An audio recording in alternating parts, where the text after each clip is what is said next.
that students and kids come from. Why aren't you signed up? And I said, well, nobody asked me. I got my whole staff going, but I'm not going.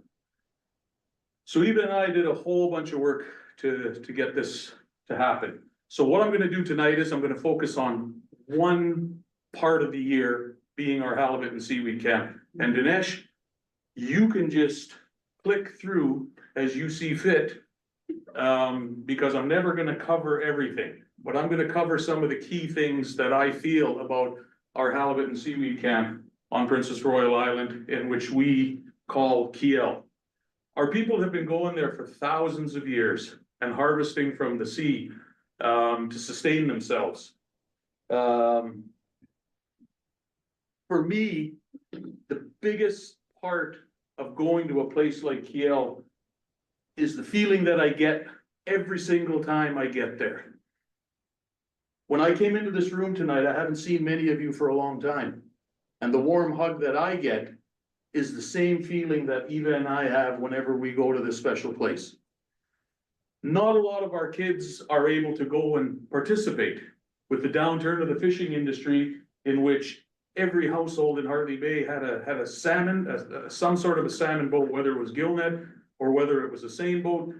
They were able to go down there and participate in that harvesting in our traditional territory on a yearly basis and be able to go to different parts of our territory and take part of that. We can't do that anymore. And with the skyrocketing prices of fuel, it makes it even harder. So what we've tried to do in our school is to make sure that we've incorporated all of this learning, all of this language, all of this culture, this place into our curriculum within our school. We take our students down there a class at a time for at least a week at a time and through the month of May. The learning that takes place there in their traditional territory, young Gitgat people going to places that their ancestors have inhabited for thousands of years, brings out the best in them. I always share this story. There was this Jeremy Jans asked if he could come down and bring a handful of his kids from his school. One of the girls that came down happened to be from Hartley Bay. And she was out with us and we were setting a halibut line. And I said, this is where Gideon always fished for halibut. And as soon as I said his name, you could just see her face light up. Her grandfather, she was at a place that her grandparents would go year after year to harvest, to sustain their entire family with halibut, any kind of ground fish, seaweed, things of that nature. So it really is meaningful for kids to be able to go down there and do that. I always say this though as well, because we get a lot of calls and inquiries as to if we can entertain other kids. That's a very difficult thing for us to do, because we really want to focus on our kids, especially in this day and age when you've got, we're in the aftermath of COVID. So much other stuff is going on in the world. It's very difficult. Like, that's an expensive venture to go out there and do that. Everything from the food to the fuel to making sure that you've got all the equipment, and the number one thing is safety. So it takes weeks, if not months of planning. Eva and I are lucky enough that we have done this our entire lives, so we understand what it takes. You'll see through the pictures that they really show everything that we're doing. But as far as Kiel goes, think about how we're doing this throughout the rest of the year. It's hard and in a lot of ways dangerous when we look at the cockles, the shellfish, the flounder that we harvest in the wintertime. That to me is even more important than the springtime harvest place, because the shellfish and the flounder is what sustained our community through those long, harsh winters. And to be able to try and get that done in the wintertime, the tides are flipped, it's opposite. We can go out and do all of that stuff in the daytime. Safety, the darkness brings a whole nother aspect of danger. But we still are committed to doing this.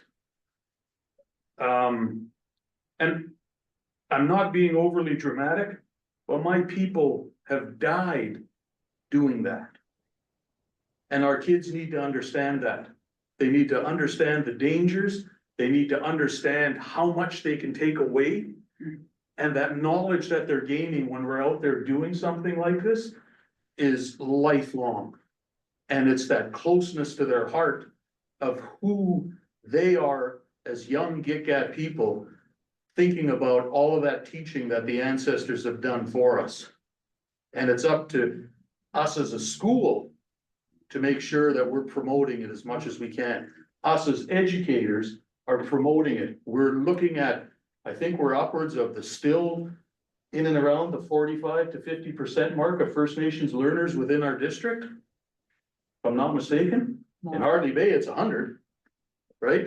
63. Okay, so those First Nations learners that we have in the school district 52 in our area, they're from this area, whether it be Port Simpson, Metlakatla, Hartley Bay, Haida Gwaii, they're all from this, and that connection to land and water, the language and the culture, if we can harness all of that, and at the same time, utilize the importance of academic learning, it will go so far. Any questions so far?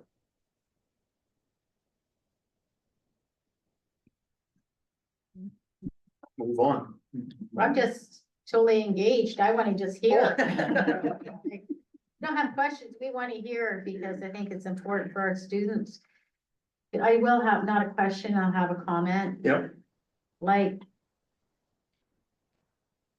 our Indigenous students need to hear you, Cam, like in an auditorium. They need to hear like how hard of a struggle and our ancestors had over the many years to bring us to here today, right? As we talked about, materialistic things don't really matter. Mhm. We need our students to be engaged, like non-Aboriginal and Aboriginal people to understand. And maybe then when they understand how we've got to this point and how the struggle still continues, it'll bring people together. So in my opinion, I love hearing this, you guys, but I hear it. But I need our students to hear it. Like our students need to have, we need to put them in an auditorium so that they actually understand. When we say this picture, it represents danger, it represents feeding our families, it represents so many other things. And that's where I'd like to see you in our school auditorium saying this to our children, that they understand. And I had, what you just mentioned brought me back to a memory. I have an ex-student of mine who went up to grade 10 in Hartley Bay, and it was just before we went to full-on graduation in Hartley Bay. And he stopped to talk to me at my daughter's wedding 2 years ago, something like that. And he said, "You remember that time that we went down to Kiel?" I said, "Yeah." I said, every year we go down, but I remember going down with you." He said, "Do you know that was the only time that I ever caught a halibut jigging? And do you know that was the only time that I ever caught a coho casting?" I managed to take, we went down to celebrate in Kiel after the summer works program. So every student that wanted to came with us. And it was just insane because summertime is just full on. Like, if you don't catch anything in the summertime, you're definitely doing it wrong. So we had over the side, we had casting rods flying everywhere. We were landing halibut and red snapper and salmon all on the same boat for a couple of hours. And that memory for him, and he just happens to be one of the grandchildren of the late Wampanoag. So it was, and he went to school, got a full-time job in the Rupert area, is doing very well for himself. But for him to make that remark to me about how much that meant to him to be down in that area makes me want to push even harder. So I'm gonna get into a little bit of an area that is sometimes, a little bit touchy. When Dad was diagnosed with cancer, it was on the very tail end of us thinking that there were no more abalone in the Gitga'at territory. Now, I can go on for an hour talking about how that happened.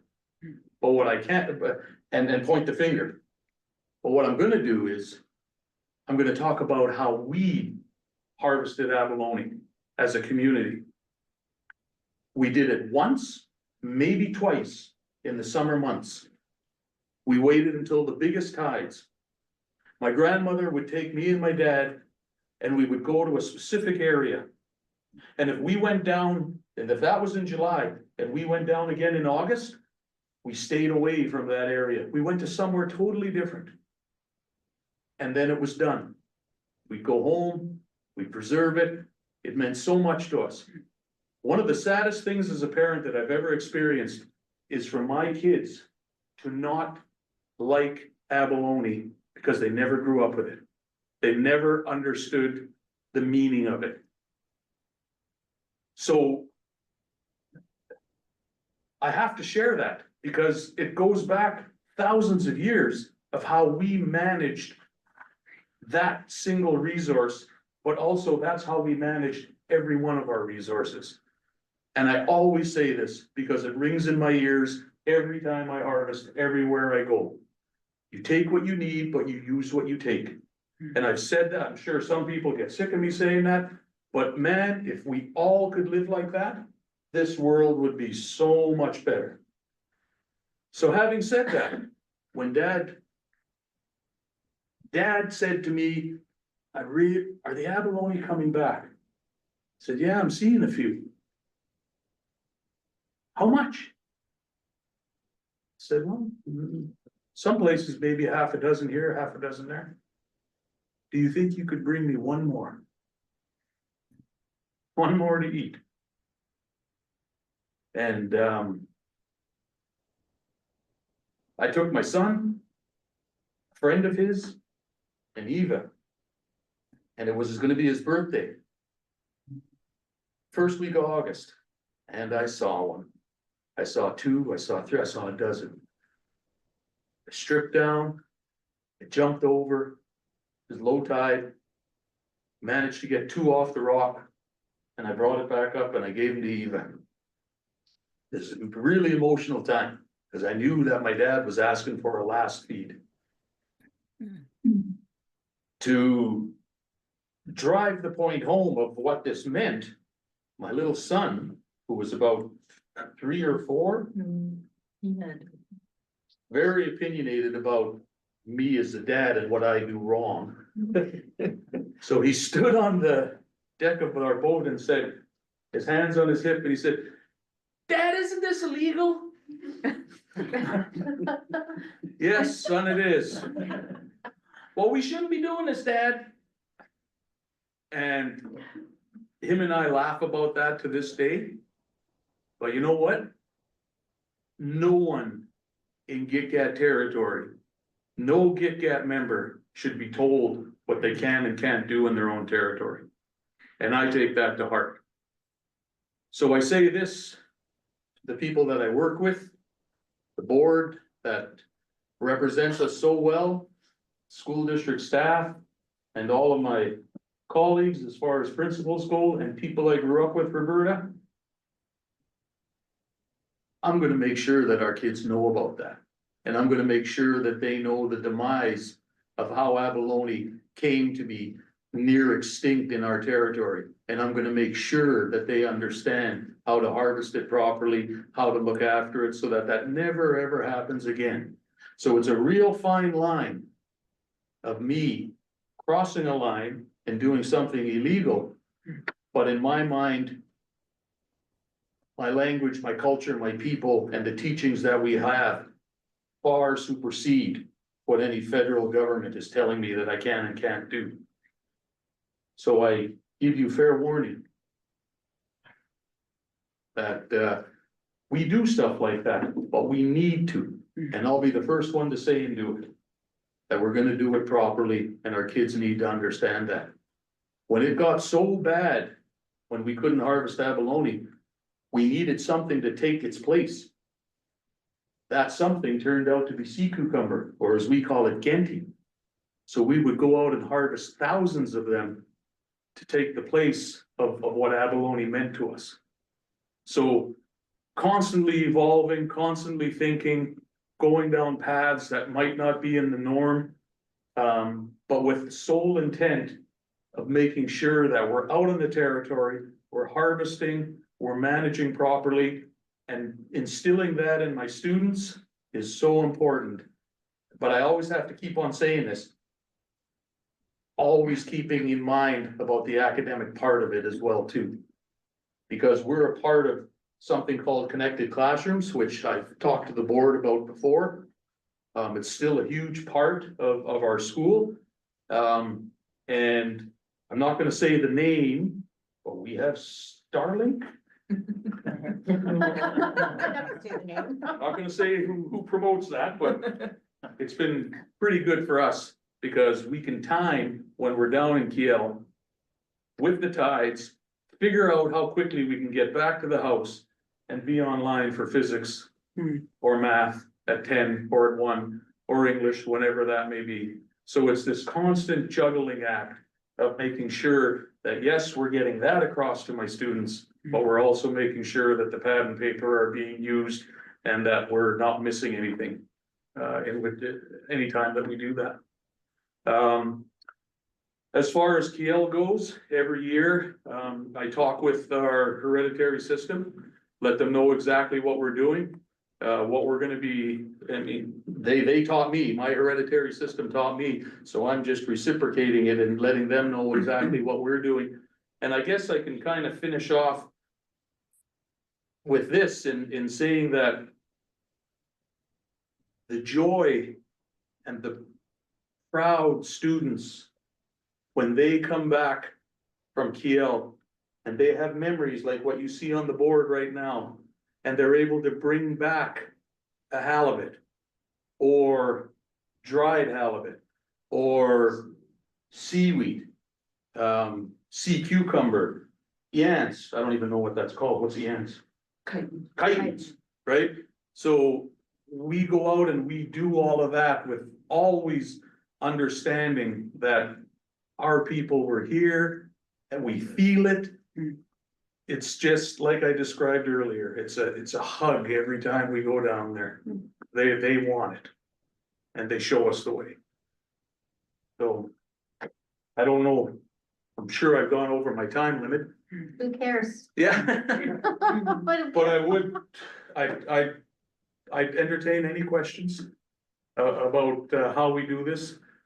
I just can ask. Yep. So remember when you brought those group in, not international, but North Vancouver students? Yes, So, is there still a connection? Yes. Like they're still like reaching out and stuff? there's this one. I don't know if we ever documented it. It was life-changing for those North Yeah, Van students. they were just It was enamored by the whole. life-changing. Yeah. They had no idea that people lived like that. And once they saw it, they just dove right in and were a part of it. I keep in contact with at least 2. Yeah, she went on to be this amazing long distance runner for Simon Fraser University. And every time that Eva and I post anything on there, she's just following us and being a part of it, wants to come back and visit. The relationships that we've had with people that have come there. There's so many kids around Rupert that yeah, Mr. H, and it takes me a while. Oh yeah, you were in Kiel with us. And that, like I said earlier, that takes a lot.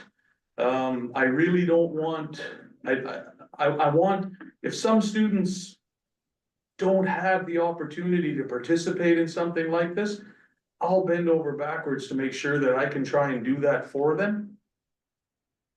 But I gotta make sure that my kids are getting everything that they need. I have to, and some people don't really agree with me on this one too, but I don't like the term rediscovery. If you're telling me that you have to have a rediscovery camp, that means you have nothing left. If you have language, if you have territory, if you have culture, you don't need rediscovery from somewhere else. You can do that rediscovery within your own territory. And even and I are lucky, and I always say this, through School District 52, through the college. There was a group of teachers that came through, and I'm gonna say this to the board again. If we want to have teachers in the territory and stay in the territory, we have to do what was done. I'm gonna use Eva because I was a little bit ahead of her. They brought SFU to us. They brought SFU to Rupert. And the only teachers that aren't teaching right now in Eva's cohort, unfortunately, 2 have passed. The rest of them are still teaching within the district or in the surrounding areas. And that to me says a lot. So I'm always on my little soapbox about that because it's, I see that as the way to make sure that we retain teachers for our communities and for our kids. I want to thank the board with your leadership. I want to thank Andrew and Sandy for all of the dedication and hard work that you guys do and that you give me. I want to tell the board that if I ever have an issue or a problem, or I just want to stand in my soapbox and say something happy about something that's going on in my school, that phone is always picked up. They will drop everything to hear my call, to hear my concern, to hear my joy. And as far as Wapsiga get and the hard work that Roberta and her team do, again, I have to give honor to you for all the hard work that you've done and everybody that was before you that helped form and show what needed to be done, and you're carrying that on, Roberta, and I really wanted to thank you. And through good friends like Jit and a colleague of ours, he was the first hug I got today. Just love seeing you, Jit, and I need to make it to more admin meetings, but it's a difficult thing to do. And Tammy. So I just needed to say that because Hartley Bay is in a very good position in the sense that we take the best of what is surrounding us. To be able to belong to a powerhouse district like 52 and have all of the support that we ever need. I could phone Denise. If anything is wrong in my school, technically, I got people that I can phone. It just means so much, and so I really needed to say that tonight because I often don't have a chance to say things like this. So I really appreciate what was the opportunity to do this tonight. I would welcome another sit down with anybody in here at any time. It doesn't need to be this formal. I'm sure that there's things that I've missed. There's teachings that are happening in the screen. Such as if we focus on the middle picture of the octopus, some of my kids might be a little bit, I guess the word would be squeamish. That in itself is teaching. That in itself is talking to them and letting them know that this has given itself to me. One of the hardest lessons that I ever saw happen to my dad was we went out with our hereditary chief, Modem, Johnny Clifton. And my dad was on the side pulling up the gear. And there was a tiny halibut that came up. Tiny. And my dad unhooked it. Because it was very live. Yep, even smaller than a chicken. Oh. Might have been borderline egg, but it was small. He put it back over. And the trouble that my dad got into. Really taught me a lot that day. Because if we're lucky enough for it to come to us, it's ours and treasure it. My dad made a mistake. But he understood it. I saw his meaning, let that halibut grow. But I also saw what my chief was saying, that is food for us. And if it was given to us, respect it, keep it, look after it. So we use those teachings with our students in everything that we do. We go back to stories that have been told to us. And real life learning such as an octopus coming up on a gear and showing how to handle it, showing how to take out the beak. Understanding that it's still alive and that we need to make sure that we're treating it with the utmost respect. It means a lot to those students and they get it, and those are lifelong memories that they will have, but lifelong rules as well, because it extends past that territory. Extends into the rest of their life. So. Well, I'd like to say thank you, and thank you, Eva. You guys and your community and your passion and what you do for your students. Such a benefit to our district. It's a two-way street, it's not just one way. Thank you very much, thank you very much.